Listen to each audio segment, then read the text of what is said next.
السلام علیکم ورحمۃ اللہ وبرکاتہ۔ امید کرتا ہوں کہ آپ حضرات خیریت سے ہوں گے۔ دوستو، کیا ٹوٹے ہوئے سینگ والے جانور کی قربانی درست ہے یا نہیں؟ آئیے اس کی جانکاری کے لیے میں آپ حضرات کے سامنے دارالعلوم دیوبند کا فتویٰ پیش کر رہا ہوں۔ چنانچہ کسی سائل نے دارالعلوم دیوبند سے سوال کیا ہے۔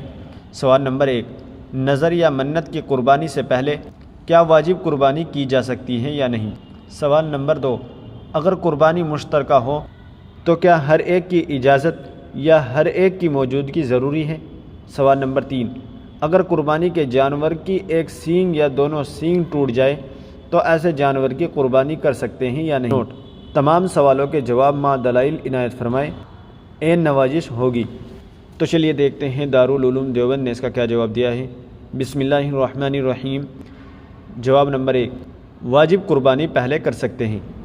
جواب نمبر 2، مشترکہ قربانی میں سب شرکاء کا قربانی کے وقت موجود ہونا ضروری ہے، البتہ بہتر ہے، لیکن قربانی کے وقت موجود نہ ہونے کی صورت میں ان کی طرف سے قربانی کرنے کی اجازت ہونا ضروری ہے۔ سینگ ٹوٹنے کا اثر اگر دماغ تک نہیں پہنچا تو اس کی قربانی درست ہے، یعنی سر کے اوپری حصے تک ٹوٹا ہے یا صرف خول اترا ہے، اور اگر سینگ ٹوٹنے کا اثر دماغ تک پہنچ گیا یعنی دماغ کی ہڈی میں سوراخ ہو گیا تو پھر اس کی قربانی درست نہیں۔